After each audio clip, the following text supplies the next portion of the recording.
I am LaToya Benton. Xavier Hill was my son.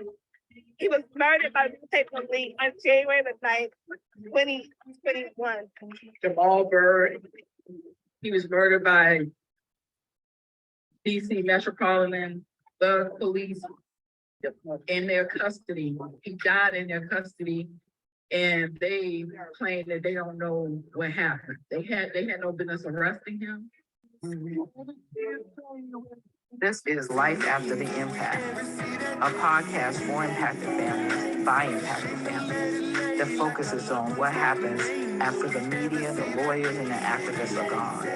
Impacted families are left to face the loss of a loved one to police-sponsored violence. We will focus on their continued fight for justice and how you can get involved. One that just walks away. Watch a police take another life today. Leaving loved ones torn, nothing left to say. Candles burning, all we do is pray. Yeah.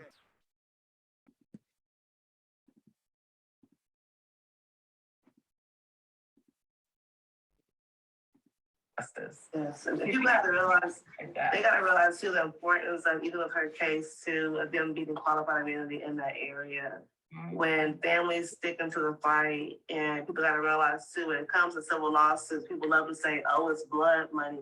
No, it's setting precedents for other cases that are behind these cases, so you can prove a point. So it's very important her family sat in the fight and is stuck in the fight. So that we realize that you can be qualified immunity. You got to stick in the fight. You got to be persistent and consistent in order to be qualified immunity. Your family actually did. You guys did it. Yeah, and exactly what you're saying. Also, there's so many families that are going to experience those times when they're trying to force us to take a settlement, force us to just drop it, scare us out of it. It's happening so much, and I understand it's a scary place for families to be. I knew with my brother's case specifically, and the evidence we have, once it's actually pulled out, it's there. The whole world. Yes, and I feel bad for families if we don't have the evidence, if we don't have the videos, if there were no witnesses. I'm thankful that we eventually, it took years to get what we got, but I am thankful that we know the truth, because it's what I always knew, but I didn't have the physical evidence, and now we do. So I tell families, fight it.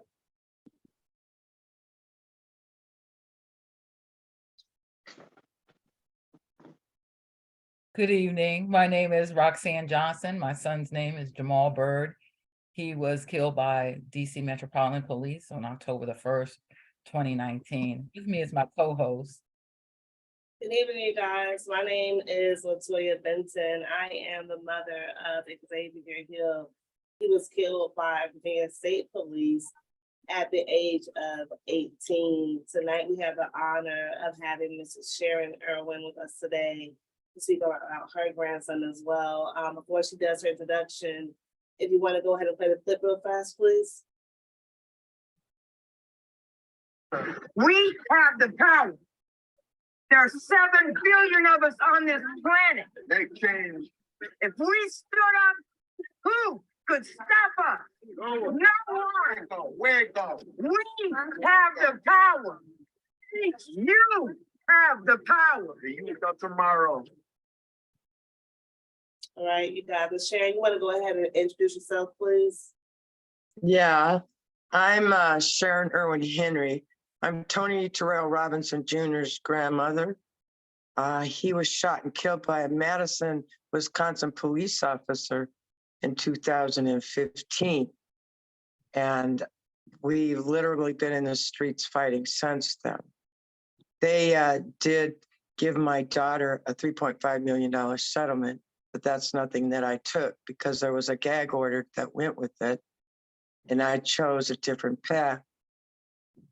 We are currently in the court system on a little-known statute. We are looking to press criminal charges against the officer who shot and killed my grandson. Real fast with Sharon, before we even get there, though, let's talk about her real fast and what actually happened to him. Tell everybody what happened to your grandson. That night, okay. Well, that day he had a really good day actually. But that night he had taken some mushrooms, and he was exhibiting what they call the excited delirium. And his friends called, said, hey, he needs to check, that they thought he was on something. And then they left him. Then he went outside and he was hanging out at the gas station across the street. You gotta understand that we lived in this neighborhood all of our life. And he was skateboarding up and down these streets all of his life. And they knew him. So he was at the gas station and he was having a difficult time. And what happened is he crossed the street, went in the house. He had just moved into across the street, into the house and up to the stairs. It is a slum lord's house. There's 12 steps that go up the steps. He was up there for quite some time by himself when Matt Kenny, they got the call to come and check on a person. Matt Kenny came. He was the first one there. Jamar Gary was 3 seconds behind him. And Tom Christian was about maybe 10 seconds behind that. He went into there. He got out of his car. He turned off his microphone. He went to the back to check and see if anything was there. He came to the front. He went to the door. He opened the door. No, the door was open and he pushed on his mic. Hey, he had to make entry. And the last thing you see is this man drawing his gun.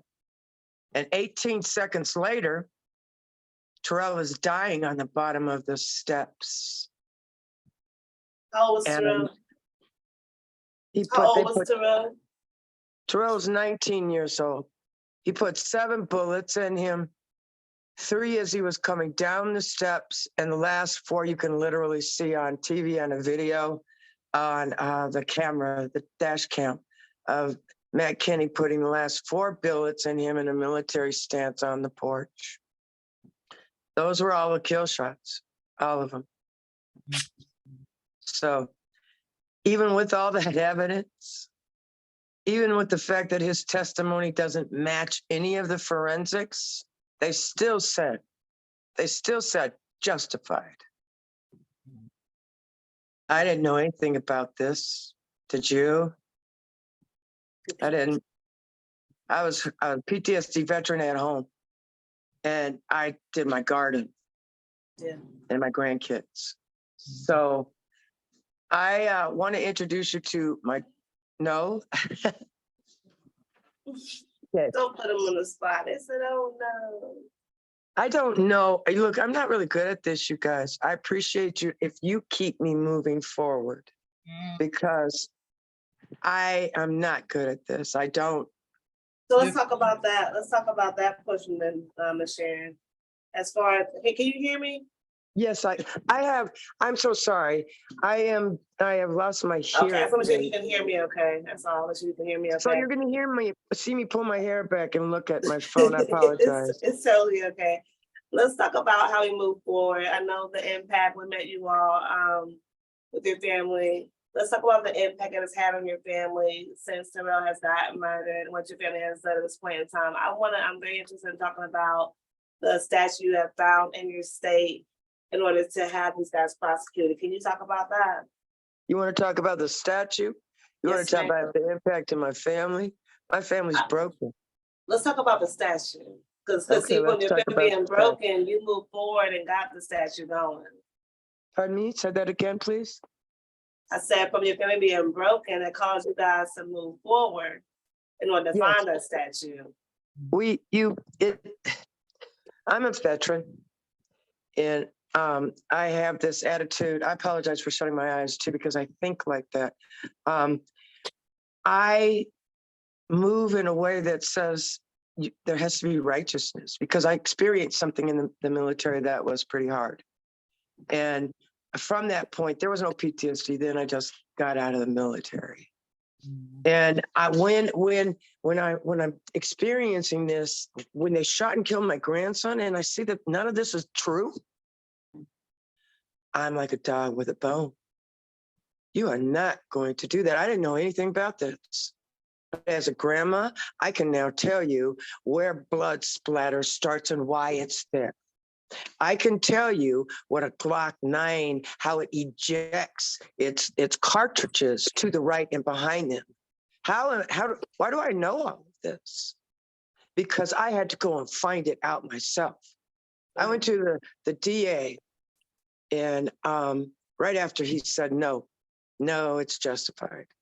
I went there to say, it's not justified based on the little bit that I knew.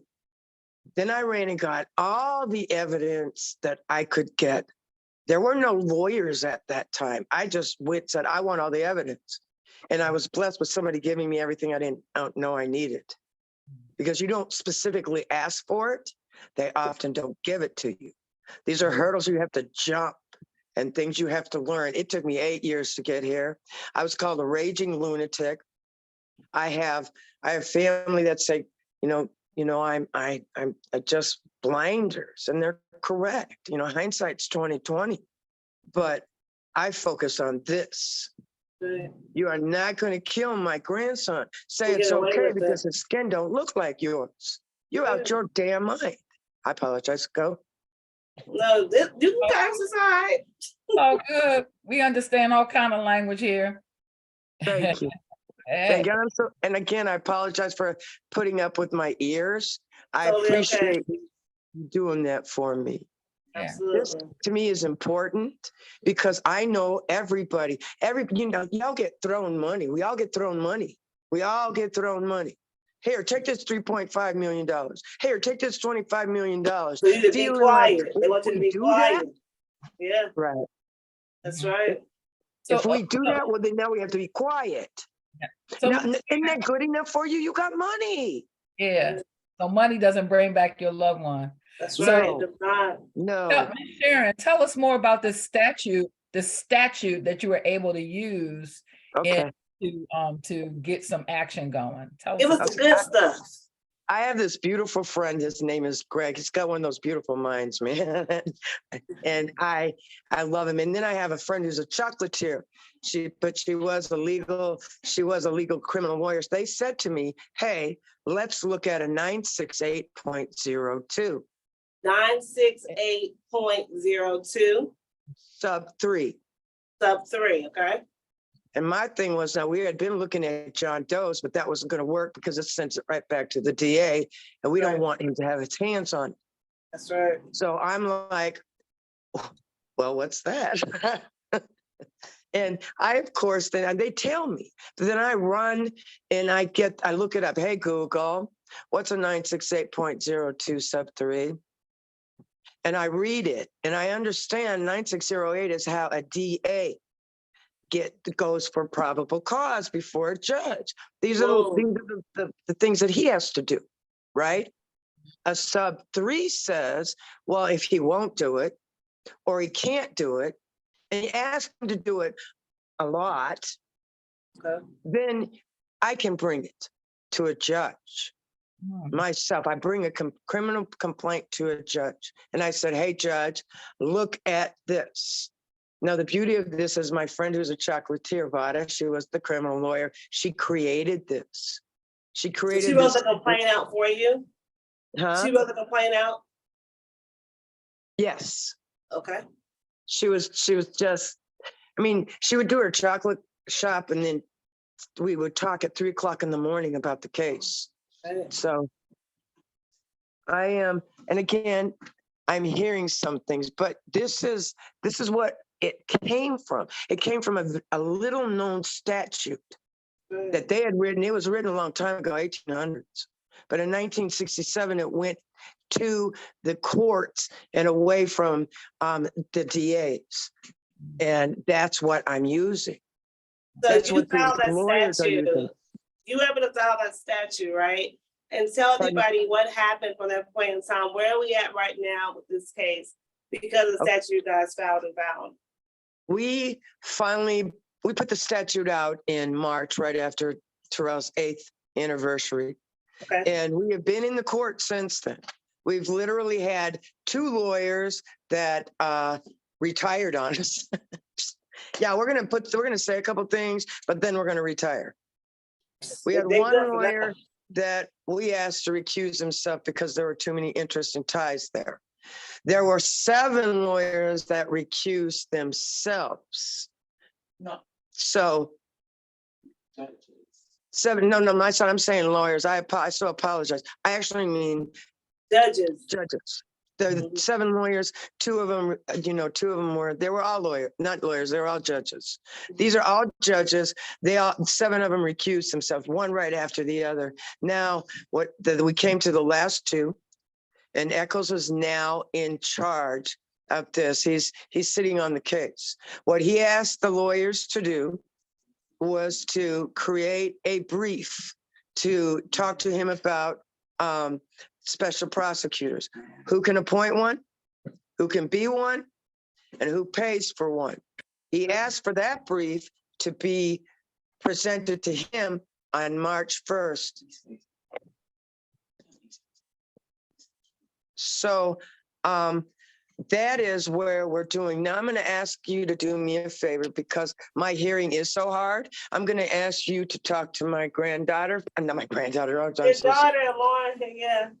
My daughter, Lorien, because she hears better than I do. That's fine. Hey, daughter. Hi, hello. Hi. I'm So- Lorien Carter. I'm What's Tony going Robinson. on? Hi, Toya. Hi. How you I'm doing, Lucy. Blue Jay? What's up? I just wanted to grab the phone because, as my mother said, we've been on the road for a while, so it's hard to kind of like remember everything that needs to be said. Right. So what I wanted to say is the first thing is Vada is a Black woman who works tirelessly for her shop. She's the only lawyer that would help us, the only one. Nobody wanted to touch it. She was right when she was saying lawyers because none of them wanted to touch it. What happened is when we brought it in front of them for the first time, they did something that they've never done in the history of the courts. They required something from us that they don't require from anybody else when dealing with probable cause. And initially it was going to cost us, what, Mom, how much? $1,000, $60,000? It was going to Tell me about it. That's a cost tag. Yeah, they put the money there. Yep. And I feel like this is important because I feel like people need to understand how far they will go. I've always known that racism is a disease, right? You will risk and lose everything just to call me that one name. And it's a real disease. Yes, and it's so sick and it's so deeply embedded in our system that they were ready to throw every policy they've ever followed out of the window, and they did. And because they did that, VADA put a call out, and we got 6 other lawyers to join on to this just to throw it in the judge's face, that if you do this, you will go back to every case you ever tried of mine, and you will do the same thing. And going forward, this is what it will be. You will have to do this, set the precedents. That's what you're going to do. Absolutely. Now, what the 968.02 sub 3 did was put the power back in the people's hands. We forget that we have the power. We say these words in the streets, but one of the things that we forget is it's not just about voting. It's about knowing the system. And that is what my mother did. That is what something like this does to somebody. It takes somebody who was gardening in her garden with her grandchildren and puts them in front of a computer and makes them learn every application, every law that they need to know to make sure that they can get some justice. Now, what it does in turn, what it doesn't, sorry, y'all. What it does in turn is it can destabilize an entire family. That's right. Because our focus is on one thing and one thing only. Life must go on after they leave us, after they're killed. It must. And because we sometimes forget to live, because we are occupied and consumed completely in this is our life now. It can cause turmoil, separation, diminishment. It can even cause family curses, and I've learned that. Yes, people forget about the impact this has on our families after the fact, you know. And what we're not and they doing don't, because I've yeah. said this as Black women, as growing up in Black neighborhoods, we knew something as street justice. So if the law don't get you, we'll catch you in the streets. Hello? We don't get any of that. Right. There's nothing. Can- And that's get one comment, nothing. yeah, yeah. Ms. Carter, so Ms. Carter, can I My mother has found a way for us to take it. You don't have to give us shit. Excuse my language. So sorry. You don't have to give us anything. What you will do is follow these laws you said that gave us the power in the first place. Oh. And that's what I had to say. And I'm sorry, y'all. No, it's okay. It's okay. It's okay. So, Ms. Carter, I have a question. The statute that you all were able to find to reintroduce this case, is this a state statute or is it a federal? Federal. It's a state. It's a state. Federal. State statute. It's a state. And I Oh, was it's state? discussing this with my That's right, mother it's state. earlier. Mhm. If anybody takes a lawsuit with a gag order, what they should be doing is going to their mother or whoever they need to be going to and saying, listen, this is how much money we got now. We're going to put his ass butt in jail. Excuse me. We're going to put their butts in jail. So we Put their need ass to in hire jail, you every said team it. of lawyers to scour through every law, because if it exists here, it exists in other states. That's for sure.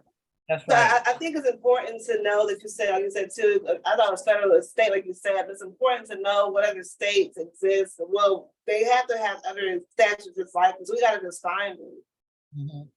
Yeah. Yeah. Yeah. I don't know what you call them. I don't know if you guys call them statutes. I don't know if you call them, bylaws. I don't know if you call them what. They all have different, Virginia has a different way of stating their thing. Yeah. What you need to do It's is go split. find what governs a DA. Right, That's the first place you start. right. And it took me a long time. The other thing you need to know is all the laws about what is the use of force. What are their SOPs on this? What is Graham versus Connor? These are things that we have to know as just as citizens, baby, because these are all what dictate whether they can kill your children, your family, your loved ones, anyone. Those are the case they use, Anyone. the case law they use to keep, it's the same case law that they use to keep justifying what they're doing right now. Right, exactly. It's called Graham versus Connor. There are three things they look for in that. You have to know what those three things are. And it's important because if you don't, you just have to know, you guys. These You are gotta educate what I yourselves. want It's to important do. to educate yourselves.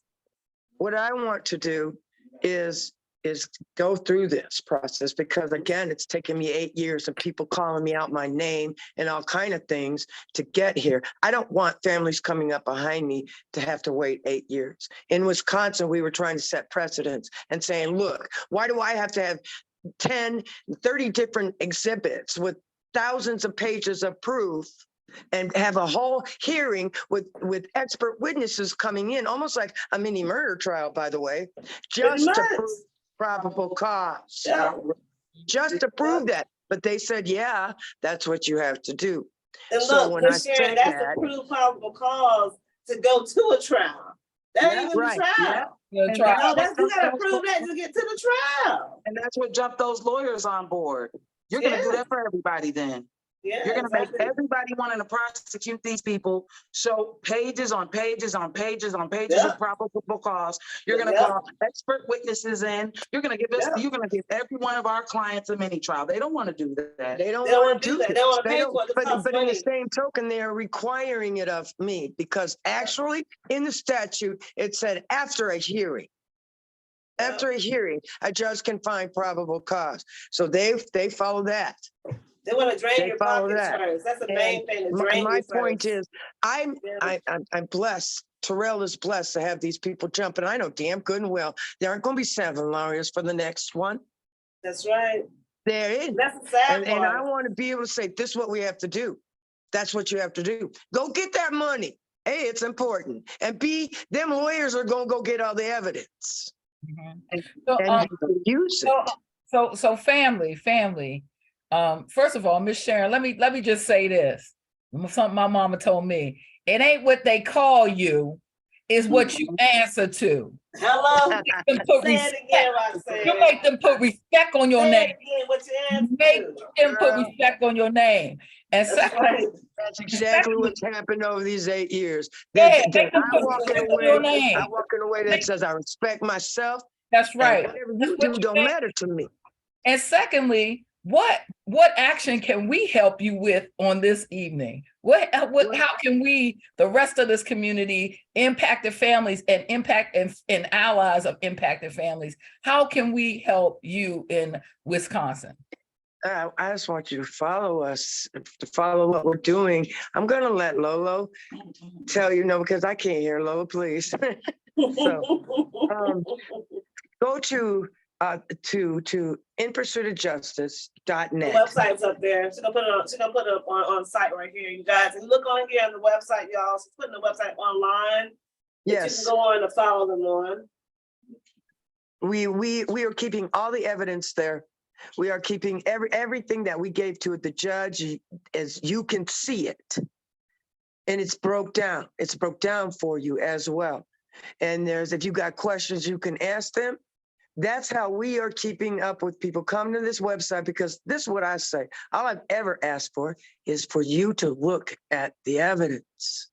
So I'm going to have Lolo finish up for me. And Okay. yeah, that's the website, and this is how we move. All right. And I walked it one day at a time. There was times I would do things like, I would go run, find out what probable cause is. Now I got to know was beyond a reasonable doubt. And who the hell is Graham versus Connor? You know, and I had to run and do all these over the years. And what SOPs did this man mess up when he killed my boy? What did he mess up? What did he do wrong? You know, and I'm sorry, but I had to look at all of that, and you will too. You will too. You will have to look at all of it. If you want justice and you want to take them to the courts for criminal charges, that's right. You will have to look at all of it.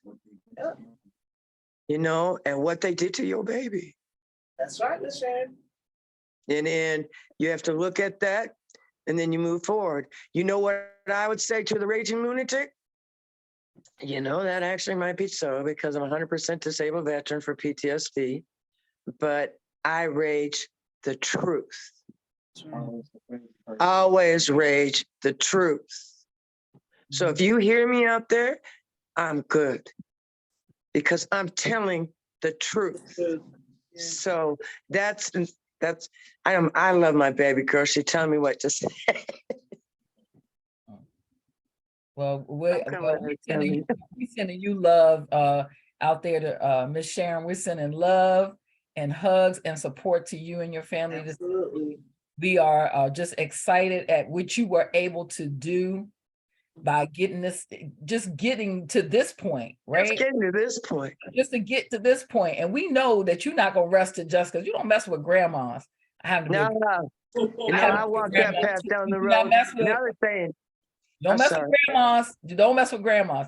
And so, so we want our listening audience this evening to go to inpursuitofjustice.net and support this family. I saw a donation button up there. Come on, y'all. We can y'all. I know we're not still going to Starbucks, because you know they not about employees' rights. So that Starbucks money, come and make a donation this evening. And I appreciate that. And the people who are in the Wisconsin area, I'm talking about my folks in Milwaukee and surrounding areas, get with this family and find out how you can help us, because we are stronger together. We say that. Exactly. We stronger together, number one. I like your clip when you said we have the power, because we definitely have the power. They have tricked us into believing that we are powerless, but hell no, we ain't powerless. We are powerful. We're powerful. Now think about this. How could there be a government if there's no us? That's right. Who you governing? Who you governing? Right. So And Roxane, just real fast to piggyback off of you as well too. I just want to reiterate, you guys, as you heard Ms. Sharon say, the point of her case was that the DA had decided to not indict the officers. Ms. Sharon lives in Wisconsin. She was able to find a statute in that state that allowed them to present probable cause to present to a judge. Therefore, they're able to present it to him. So now they're actually waiting right now for a judge to decide whether the case can move forward or not. So this kind of teaches the lesson of, just because they tell y'all, hey, they didn't serve their indictment, that's not the end all be all. You got to do your research. You have to do the research. That is in Wisconsin, that state, like she already said. It's in Wisconsin, it's gonna be in other states as well. It is imperative for us to do the research and follow these families to know what they are doing, so we can mimic and mock the exact same thing for the state you currently live in. Okay. And I'm going to suggest that everybody, even outside of Wisconsin, take a look at the statute. That's right. Take a look at the statute and go find something that's similar. And then in share yours. it with And if- everybody else. Now, this is the other point. If there's nothing there, well, we create something there. That's right. We can That's do right. this. They can't Do it take that together. power from us. That's right. So, okay, you ain't got a law, let's make one. Right? Okay. So that's what we're doing, and I appreciate it. We I appreciate you and appreciate y'all Sharon taking the stand in time. the fight. Yeah, we appreciate you guys stand in the fight and going for so long. Yeah. Yeah. Well, we are grateful that you were able to share your story with us this evening. Listening audience, those who are listening to this or listening to us later, please support this family. But more importantly, find out how you can get involved in your own area, because this is like she said, this is a state statute, but each state got something similar to this. How the district attorney is supposed to govern him or herself and to determine whether or not to bring a charge. And we know no is never the final answer. Right. No is just no right now. That's right. That's right. We need somebody Yeah, else to change that, because they You know have. what I'm gonna tell you what I told the DA. One of the last times I talked to him, he told me he wasn't going to press the charges. And I said, there's probable cause. It's beyond a reasonable doubt. You tell me why. And he said, I can't win. I stood up and I looked at him and I said, look, watch what one woman can do. And I walked out the door, because that was my grandson you killed. Do you understand that? And that's my grandson. And no one's going to take that boy's life and pretend it's okay. That's right. So, We gotta all have that same you know, kind the of fact mindset and that- attitude. Yeah. The fact that Terrell is Black, and I'm like, you know, let's be honest, it's that one drop theory, you know, but he is Black, and that's not where we need to be. We need to be aware. Absolutely, Sharon. That's right. Her screen froze. But family, y'all heard this family, they have not given up. It has cost them a lot.